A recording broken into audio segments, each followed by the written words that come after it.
Hello guys, welcome back to my new YouTube channel enjoy the classes 10।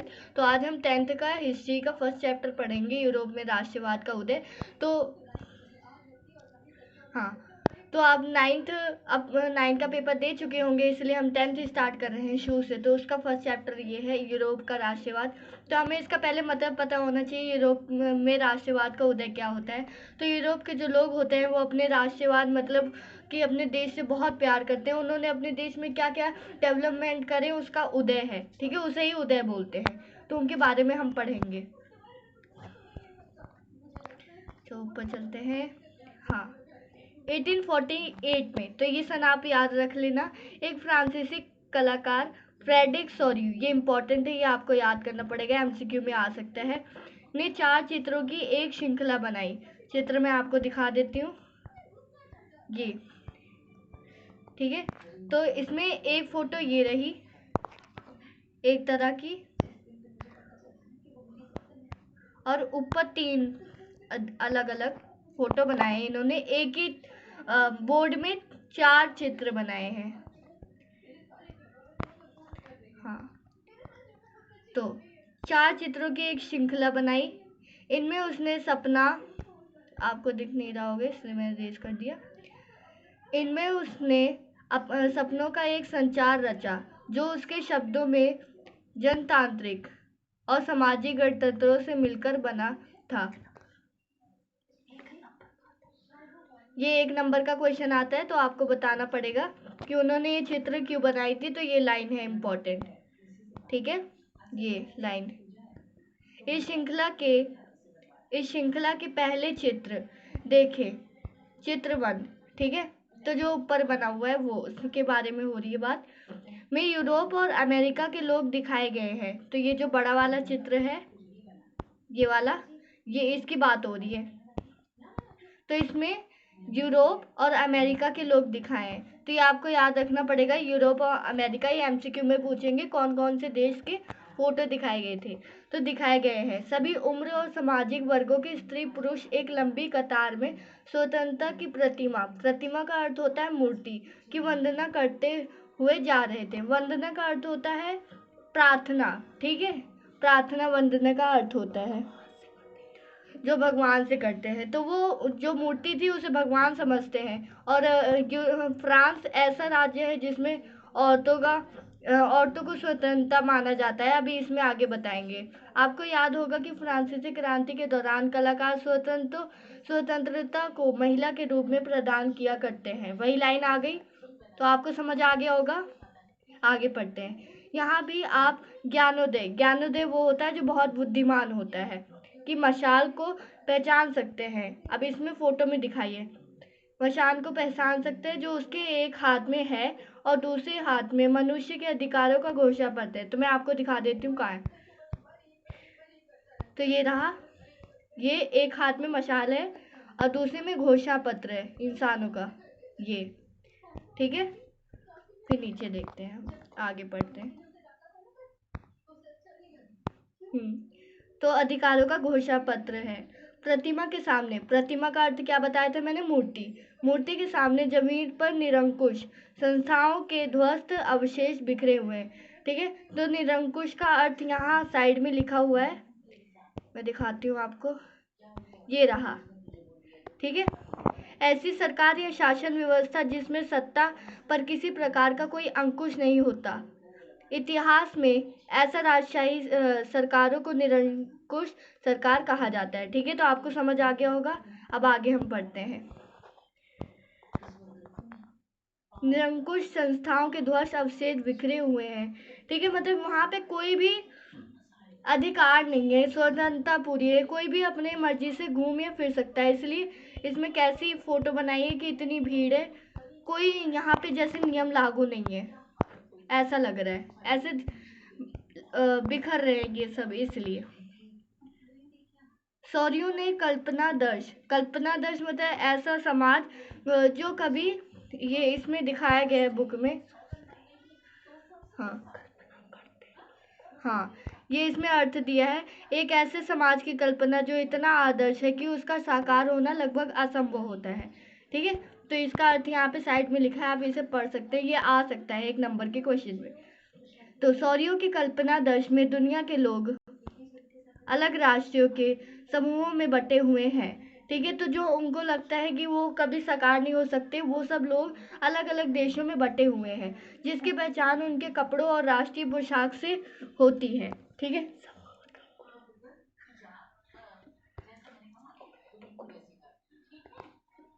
स्वतंत्रता की मूर्ति से कहीं आगे इस जुलूस का नृत्य होता है, ठीक है। जुलूस का नृत्य एक ऐसी चीज़ है, एक प्रक्रिया है जो संगठन बना के की जाती है। तो संयुक्त राज्य अमेरिका और स्विट्जरलैंड ने यह जुलूस निकालने का नृत्य का एक प्रक्रिया सोची है, जो तब तक राष्ट्रीय राज्य बन चुके थे, ठीक है। फ्रांस जो क्रांतिकारी तिरंगे से पहचाना जा सकता है, ये मैं रेज कर दे रही हूँ, आपको दिखाई नहीं दे रहा होगा। तो फ्रांस जो क्रांतिकारी तिरंगे से पहचाना जा सकता है, प्रतिमा के पास, प्रतिमा का अर्थ मूर्ति, ठीक है। आगे लिखा है इसमें, हाँ, अभी अभी पहुंचा है, तो ये फोटो की बात हो रही है, ठीक है। मैं दिखाती हूँ, जो अभी अभी पहुंचा है। तो फ्रांस का तिरंगा आपको याद ही होगा, फ्रांस का तिरंगा ये रहा, ठीक है। ये अभी अभी मूर्ति के पास पहुंचा है, ठीक है, समझ आ रहा है। वही फोटो की बात हो रही है। अभी हम इंट्रोडक्शन पढ़ रहे हैं बुक का सिर्फ, ठीक है। फिर मैं आपको पार्ट टू पार्ट देती रहूंगी। उसके पीछे जर्मनी के लोग जो काला, लाल और सुनहरा झंडा थामे हैं, तो वो भी मैं आपको दिखा देती हूँ। ये काला लाल, ये झंडा जर्मनी का है, ठीक है। आगे बढ़ते हैं। यह दिलचस्प बात है, ये मजे की बात है कि जिस समय सौर्यों ने यह चित्र बनाया था, ठीक है, बनाया था, ये रेस कर देती हूँ मैं, हाँ, जर्मन लोग तब तक एक संयुक्त राष्ट्र का हिस्सा नहीं थे। मतलब कि ये होता है ना कि सबका खुद का अपना देश का खुद का झंडा होता है। तो जो सौर्यों हैं जिन्होंने यह चित्र बनाई है, उन्होंने अपने मर्जी से झंडे को कलर किया है, पर तब जो जर्मनी है उनका खुद का अपना कोई झंडा नहीं था और ना वो संयुक्त राष्ट्र का हिस्सा थे, ठीक है। तो उन्होंने अपनी मर्जी से बताया था। जो झंडा वे थामे हुए हैं वह 1848 की उदारवादी उम्मीदों की अभिव्यक्ति है, ठीक है। तो मतलब ये क्या है कि उन्हें जो झंडा उन्होंने बनाया वो उन्हें संयुक्त राष्ट्र जो हिस्सा होना चाहिए, उसके लिए उन्हें मजबूर करते हैं कि वो बन सके, ठीक है।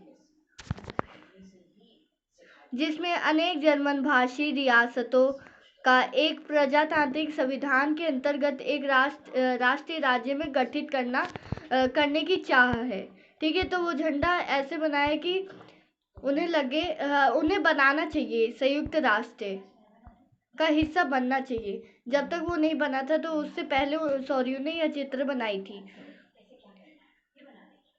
जर्मन लोग के बाद ऑस्ट्रिया, 2 सिलसिलों की राजशाही, लोम्बार्डी, पोलैंड, इंग्लैंड, आयरलैंड, ये याद कर लेना आप, ठीक है। आयरलैंड, हंगरा और रूस के लोग हैं। तो वो चित्र की बात हो रही है पीछे, ये सारे इनकी बात हो रही है।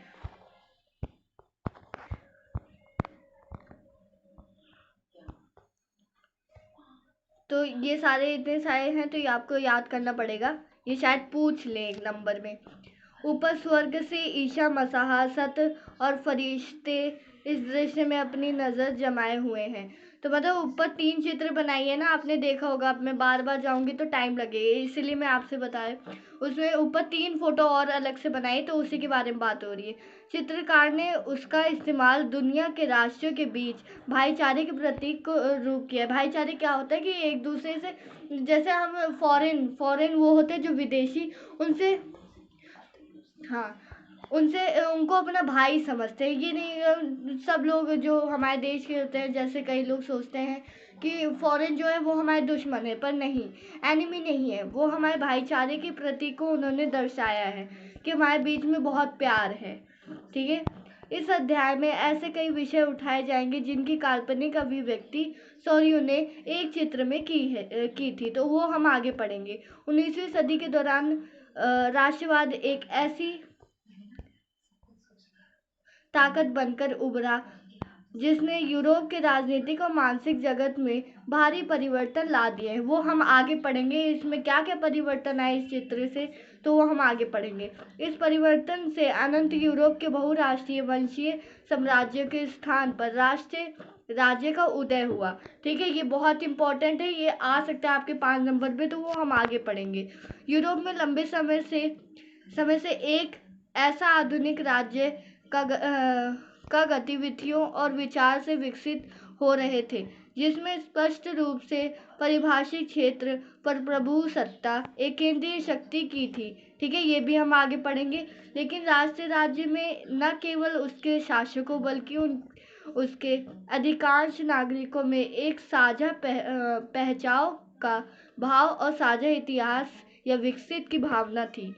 इसमें ये चैप्टर बहुत ही इम्पोर्टेंट है क्योंकि हिस्ट्री के चैप्टर में से बहुत पेपर में आते हैं, तो इसके इम्पोर्टेंट पॉइंट नोट्स में आपको आगे करवा दूंगी। साझेपन की यह भावना अनंत काल से नहीं थी। ठीक है, यह संघर्ष और नेताओं तथा आम लोगों की सरगर्मियों से निहित हुई थी। ठीक है, यह अध्याय उन विविध प्रक्रियाओं पर प्रकाश डालेगा जिनके तहत 19वीं सदी के यूरोप में राष्ट्रीय राज्य और राष्ट्रवाद अस्तित्व में आए हैं। ठीक है, तो आज के लिए इतना ही। हमने सिर्फ इसका इंट्रोडक्शन पढ़ा है, तो मैं सेकंड वीडियो डालूंगी पार्ट 1 का, तो उसमें हम इम्पोर्टेंट क्वेश्चन पहले पूरा चैप्टर कवर करेंगे, उसके बाद हम नोट तैयार करेंगे। ठीक है, तो वीडियो अच्छी लगे तो लाइक करना, शेयर करना, और थैंक्स फॉर वॉचिंग। बाय।